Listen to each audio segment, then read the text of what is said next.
no sense.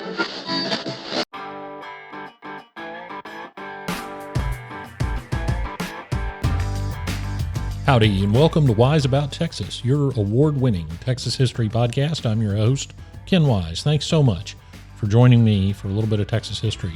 This episode is being recorded and released in the summer of 2022, and we are all experiencing that very charming Texas heat. The other thing that we've got going on, though, is drought. So I want everybody listening to this episode to throw up a prayer for some good rain, especially for our farmers and ranchers who are such a huge part of the Texas economy and a huge part of our culture here at the Wise About Texas podcast. We love our agricultural community, so hang in there. I'm praying for rain too. I wanted to mention that the Wise About Texas YouTube channel is up. I was behind the times, as I normally am on most things with respect to YouTube, and was informed by a well-known podcaster friend of mine, actually based in California, that you need to get a YouTube channel up and just put your podcast episodes up on it. So I don't think about listening to podcasts through YouTube, but so far, tens of thousands of people do, apparently. So, and that might increase the reach of the Texas history programming, which is, of course, the reason we're doing this. So check out Wise About Texas on YouTube. I'm also going to put up there some videos. When I drive around, I have bribed my kids into filming me at various historic sites. Only for the videos are only, 45 seconds to a minute and a half or so, just a little flash of a historical site or two, or a historical marker, or a little story. So I'm going to put those up there, and we'll come up with some other things. I know there's a extended video I'm going to post pretty soon where I got to interview some of the legends of black rodeo. And I interviewed some black cowboys at the Houston Public Library in a public event. It was really special, and going to put that up there. So I'll try to be a little more conscious of video content and get that up on the YouTube channel. All right, today we are going to take to the skies. Now, I hope everybody listening to this has taken some time to visit the Big Bend region of Texas. It is a very special place, really, in the entire United States, and a very unique aspect of the Texas landscape. Now, it's rugged, but it's also very, very beautiful. It's also very, very remote. And it's one of those places where you really feel like you're seeing nature as previous generations saw it. And in Big Bend, you really are. A friend of mine's got a ranch out there where he has preserved a lot of the prehistoric features of the ranch. They've been preserved since that place was settled. So you can go to places in Big Bend and you can see what it was like when the prehistoric Indians were there. I mean, they left their fire middens and their burned rocks and their trash piles, and you can see all that. It's a really neat place, but it's also on the Mexican border, and borderlands come with their own set of issues. And as we sit here in 2022, we realize those issues never really go away. And that was certainly true in the early 1900s. So let's go back there and get wise about Texas.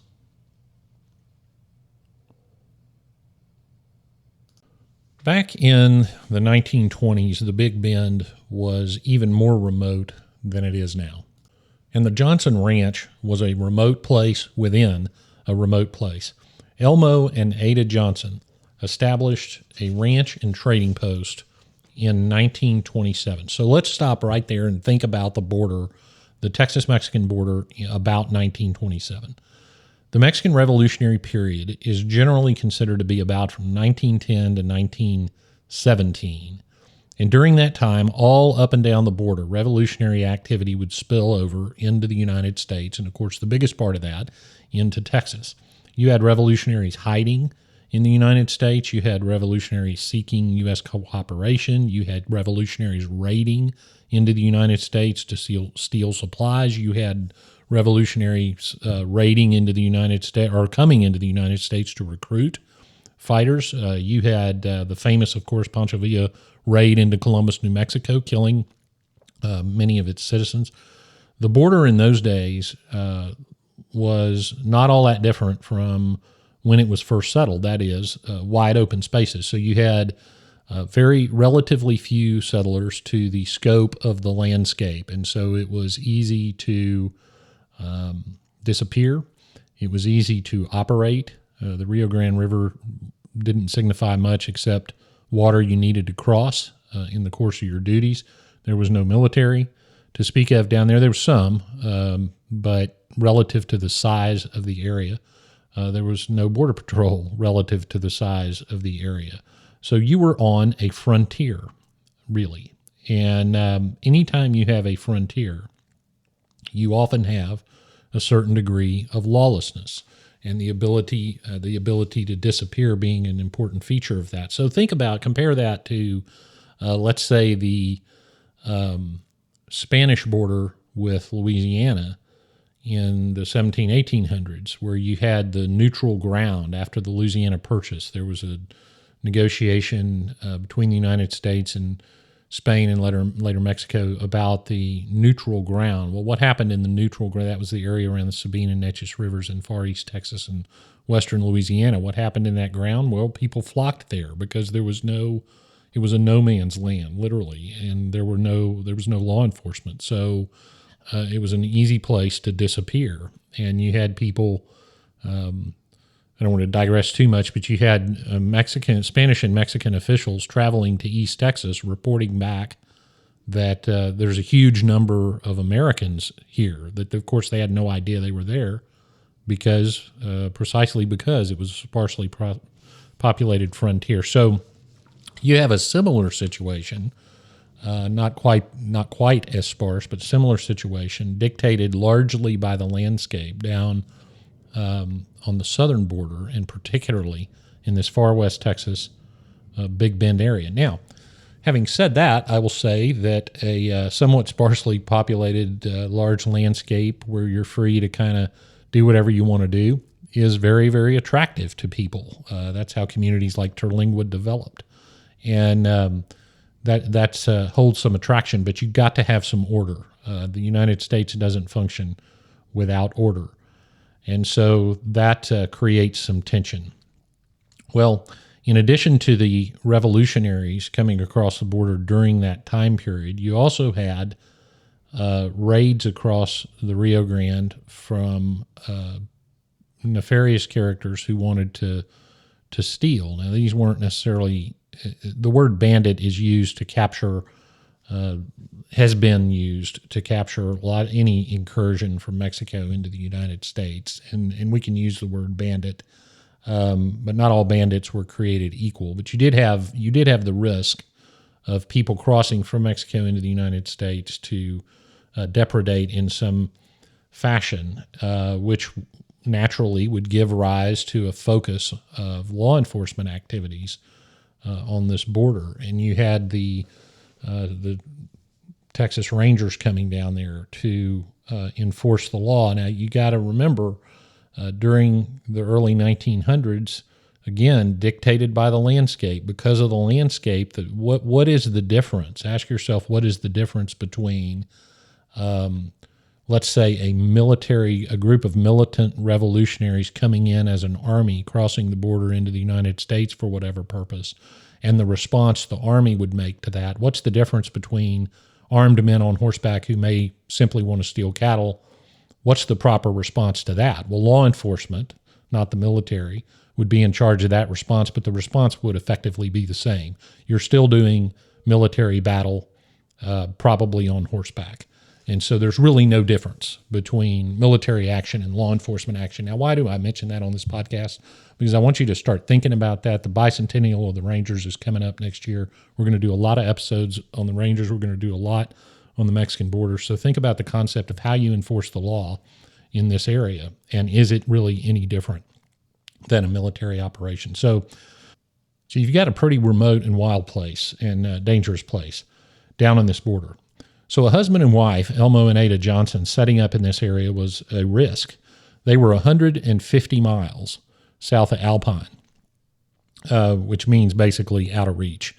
The nearest town of any kind was a town called Castellon, about 16 miles up the Rio Grande. They were in the middle of nowhere, to put it simply. But Elmo Johnson said that he never worried because he kept the peace in his own way. He was a crack shot. He told an interviewer, he was interviewed in the 60s. He said, I quote, "I kept the peace. We never had as much as a watermelon stolen," close quote. There's another great story about Mr. Johnson. One day he saw a guy that he thought was on the run from the law. And so he got in his car, and this is the 20s. He got in his car and chased him until the car wouldn't go any further. You know, if you've driven around Big Bend, there are places that you got to have certain kind of vehicles. So the guy who was running got off his horse and started running on foot, running away from Elmo Johnson. So Johnson just gave up the chase. And it turns out this guy went into the sheriff in Alpine, and he filed charges against Johnson, saying Johnson had been shooting at him. So the sheriff and a deputy and a couple of Texas Rangers go down to Johnson's trading post. Now Johnson wasn't there at the time, but these guys figure out or were guided to where this incident allegedly occurred.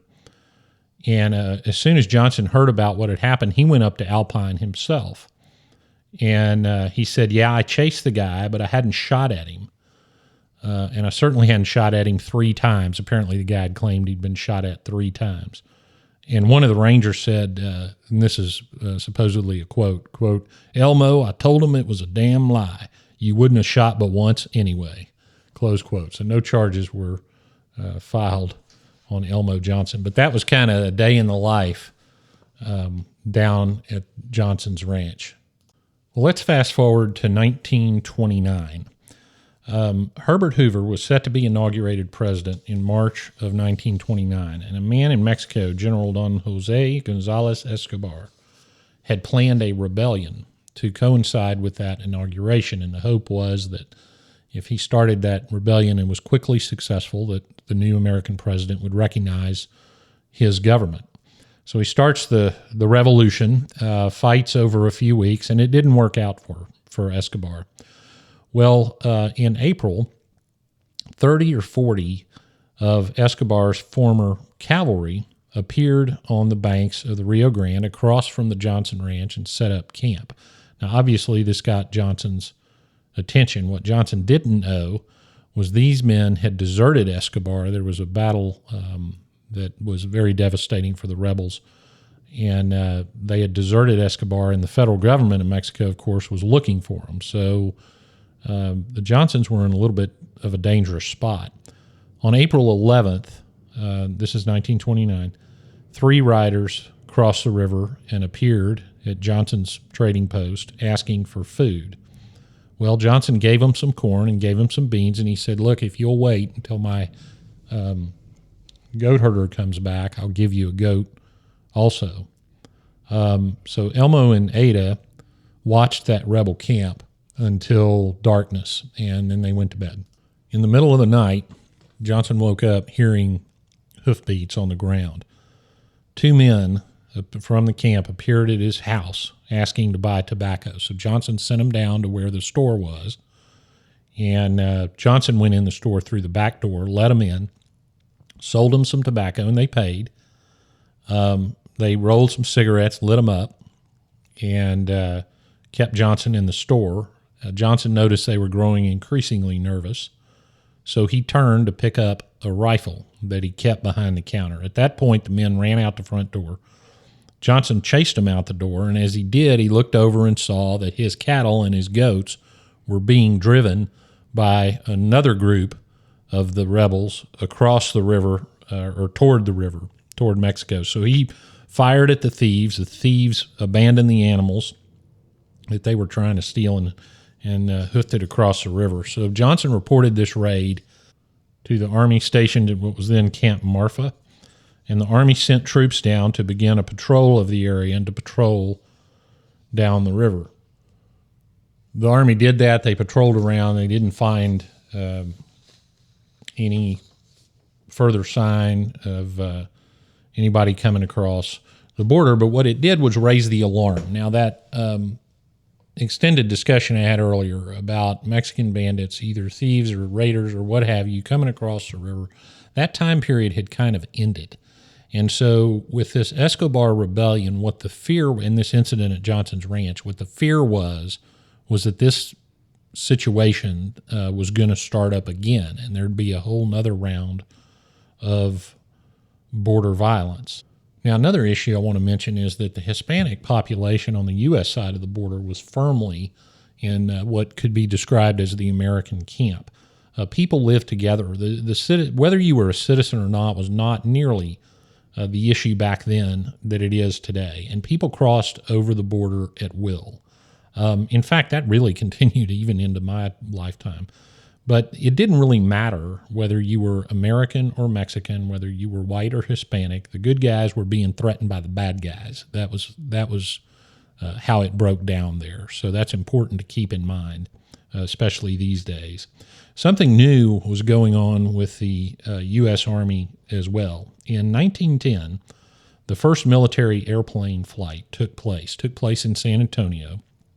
Now, we're several years now, at the time of the Johnson's Ranch incident in the 1920s, we're several years after World War I, and Army aviation is up and running. And the Army was planning on putting an air base somewhere on our southern border. And the whole Johnson Ranch incident gave the government an idea. There was a reporter in West Texas named W.D. Smithers. Smithers had come to the border in 1916 and fell in love with it and spent the rest of his career as a reporter chronicling the area and also taking photographs. There's actually a collection of his photographs that the Texas State Historical Association published. So Smithers did a story on the Johnson Ranch raid, and he asked Johnson about maybe putting an Army air base on his land, which Johnson thought was a great idea. I mean, you think about soldiers traveling, just as I described, from Marfa down to that area. It would have taken days. In fact, did take days. And so if you're trying, even if you're cavalry with mules and horses, it would take days to get anywhere. So there was no such thing as emergency response, and the terrain is so difficult, extraordinarily difficult on horses and difficult enough on mules. Then you got logistics and supply and all of that. So Johnson thought, yeah, this is a great idea. So after Smithers talked to him, Smithers went to an Army officer, and he said, hey, I've got an idea. How about an airfield at Johnson's Ranch? And the Army liked the idea. So the Army began evaluating whether Johnson's Ranch would be a suitable site. And the officer in charge of this project was a lieutenant named Thad Foster.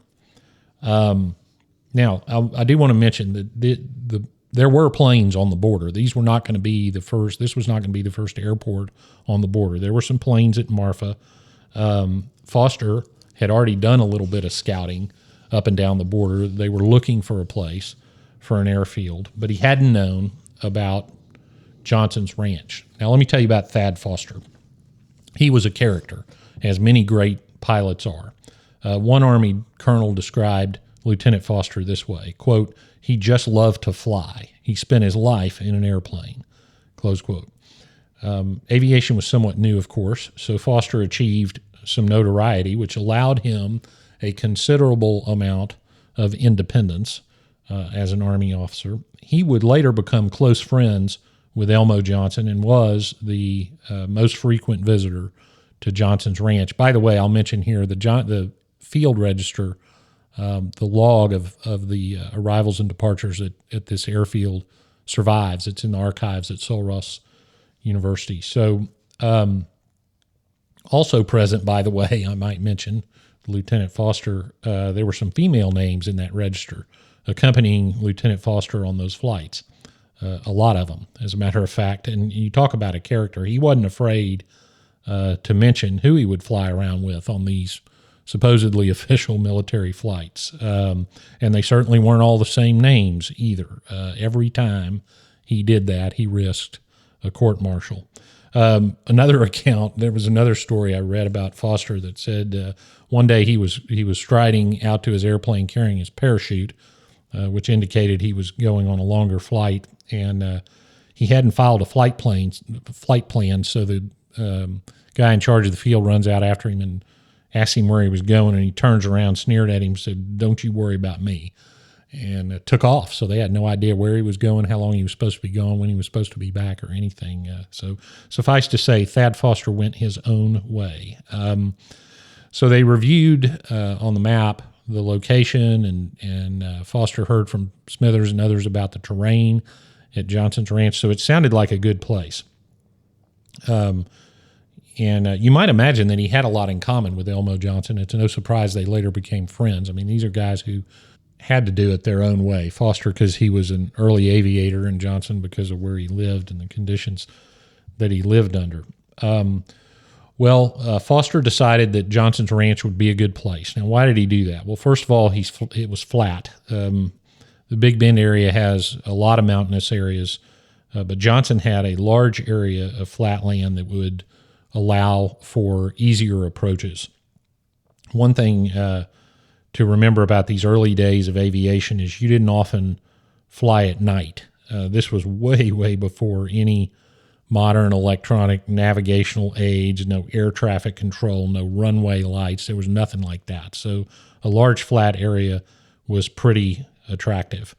Now, Johnson's Ranch being so remote, if you were a pilot and you were headed out there, you wanted it to be as safe as possible because you were on your own. There wasn't anything to help you out there.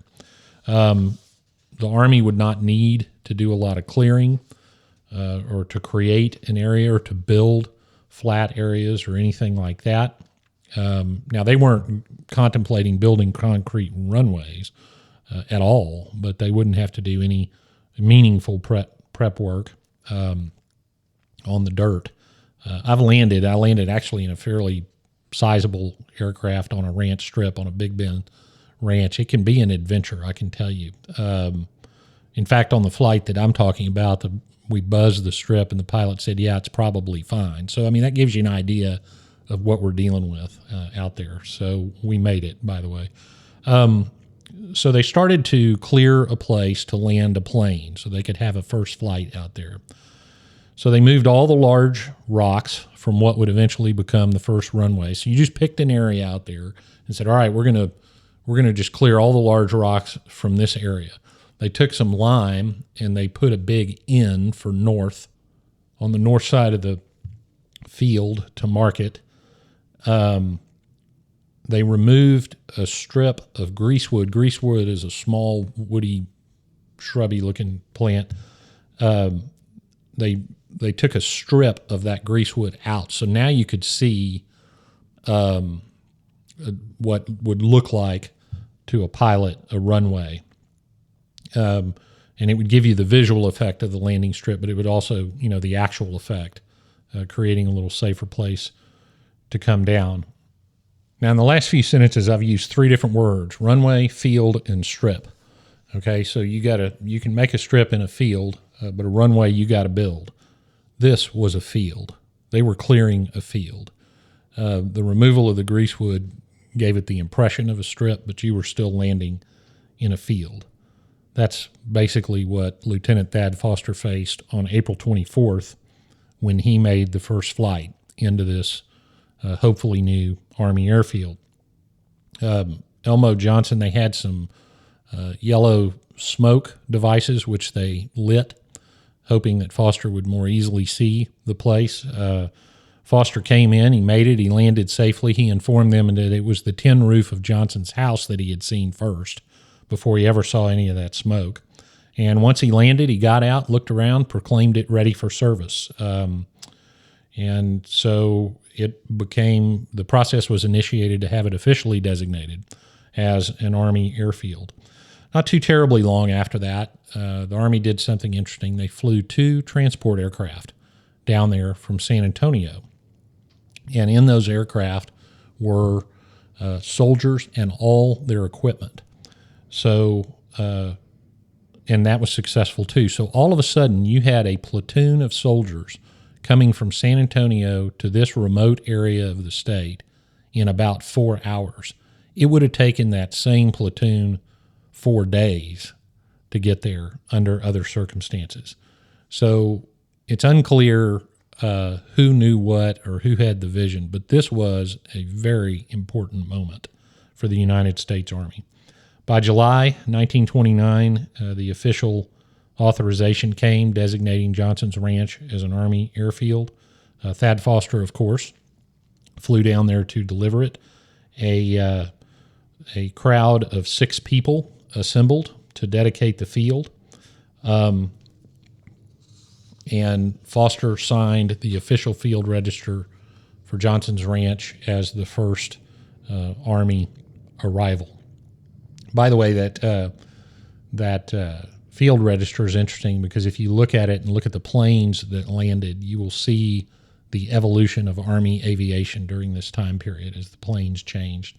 Let me mention the plane that Thad Foster flew down there, though. It was a de Havilland DH-4. De Havilland is an English company, and they made the airframe. It had a Liberty 12-cylinder engine, and that was made by a United States company. It had 2 seats.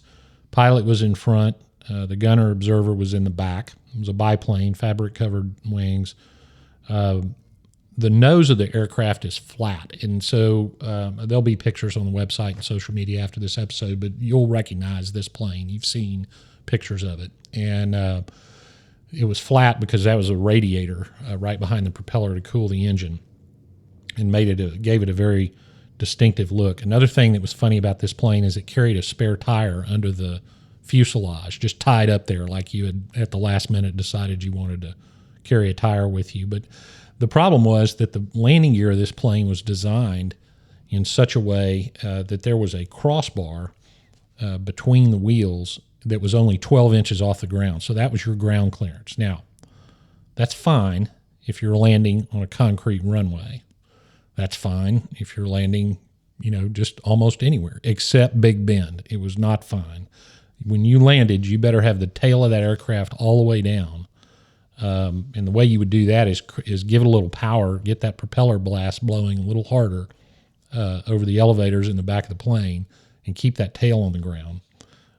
Or that meager 12 inches of ground clearance would result in catching the aircraft and you going nose down, which meant best case, new propeller, worst case, something catastrophic. So every landing in that aircraft, especially at Big Bend, was an adventure. Another interesting feature of that airplane is that the pilot sat right behind the propeller and right behind the exhaust pipes, which were short. So as you flew the aircraft, you were slowly going deaf from the engine roar and breathing a constant stream of engine exhaust. So this was truly the Wild West. Well, let's talk about the airfield. So one interesting aspect of the airfield was that Elmo Johnson himself was in charge of it. The government was leasing it from him for $1 a year, but Johnson was on his own. So even though he had this Army airfield, he was still he and Ada were the only 2 people on this ranch, now Army airfield, in same place on the border, etc. So what Johnson did is he went out and he piled some rocks up. He made 2 piles 100 feet apart and on the west end of where these planes would land, and thereby created kind of an indication of where this strip, such as it was, and kind of gave the pilots a guide to when they were coming in. Now, think about that for a minute. If you've been looking out the window flying in to a commercial airport anytime in the last 50 years, you see all kinds of lights and arrows and all different colors and et cetera. Well, if you were flying into Johnson's Ranch, you would see 2 piles of rocks. And you could only see those, of course, through your goggles when you got low enough and close enough. His house, Elmo Johnson's house, was the overnight accommodation for anybody arriving at Johnson's airfield. His trading post, of course, was the commissary and FBO or whatever you want to call it of this private military base. There certainly was nothing like it before, and there really hadn't been anything like it that I know of since. Eventually, the field was expanded. The Army brought a grader down for Johnson to use, left it with him so he could use it to maintain the field. Now, at the same time, the technology, the military aviation technology was expanding fairly rapidly, but Johnson's Ranch represented the furthest extension of any of that technology into the most remote sections of the United States. Well, when a military base is opened in an area, it definitely affects the rest of the area. Johnson's Ranch was no different. The Army aviators were encouraged to get out and fly as much as they could. And, of course, Johnson's Ranch was a popular destination. One thing that I don't think I've mentioned so far is the recreational opportunities were nice. When we go to Big Bend now as tourists to have fun. Well, that was all available then. One of the things that they could do on the pilots could do on Johnson's Ranch was hunt or target shoot, which most of them love to do. So it was, if the Army said, well, go out and fly, why wouldn't you go down there and go on a little hunting trip? Another thing that some of the pilots did was they'd come there on the weekends, and some of the there was something called the Army Aviation School of Medicine, and they would set up these weekend clinics. They'd come in there and give free medical care to anybody that showed up there, which not sure what the medical ethics of that were, but of course it was very popular. Rumor has it that civilians would be able to get a ride in a military aircraft, perhaps, if they appeared at Johnson's Ranch on a Sunday afternoon. Also, for sure, against Army policy, but you can imagine many of the people out there had never seen an airplane, much less to ride in one. Would be a fascinating experience over Big Bend.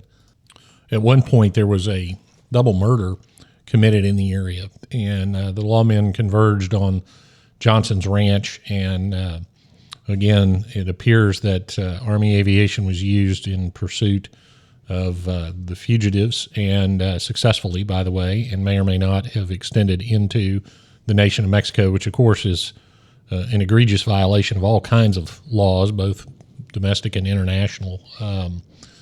But nevertheless, who was going to blow the whistle so far out in the Big Bend? Well, eventually, the Army Air Corps modernized the plane. There were a wide variety of planes that landed at Johnson's Ranch as technology evolved. The field was expanded, and the one interesting thing, one of the greatest aircraft in the U.S. military was the B-17, and it made its debut while Johnson's Ranch was still active. There's no evidence that a B-17 landed there, but it's interesting to think about and wonder what would have happened. They certainly could have. But eventually, the need for Johnson's Ranch as an airfield declined, and finally, on April 1st, 1942, the state of Texas purchased Johnson's Ranch, and it was included and remains a part of Big Bend National Park. Even after the purchase, the Civilian Air Patrol would land there from time to time, and the final field entry is dated November 25th, 1943, ending a tremendous era in the advent of military aviation and a very interesting time on the tumultuous land that is the Texas-Mexican border. Now we come to the part of the episode I call Getting There, where I tell you how to go see some of the places that I mentioned in the episode. We'll start, obviously, with Johnson's Ranch. Now, this is going to be a little bit difficult to describe. It's in the park. As I said in the episode, it's 16 miles down the river from Castellon. You're going to need to pull up a park map. There's something that the National Park Service calls a brochure map. And if you locate the Castellon store, which is open year-round, there's also a visitor center there, closed in the summer. But Johnson's Ranch is about 27 miles, or marked 27 miles down River Road West, downriver from Castellon, 27 miles on River Road West. Now, I have not been there, and so I can't tell you. You might need a high-clearance vehicle to get there. Many of the listeners shoot me an email, host@wiseabouttexas.com, or tweet or Instagram @wiseabouttexas. Put on there your experience if you've been by Johnson's Ranch or what River Road West is like. And if you go there, if you're listening to this podcast and you do go to Johnson's Ranch, be sure and send your pictures to host@wiseabouttexas.com. I'd love to see them. Fort Sam Houston in San Antonio has a museum. That museum is located at 1405 East Grayson Streets, Building 16, in Fort Sam, Houston.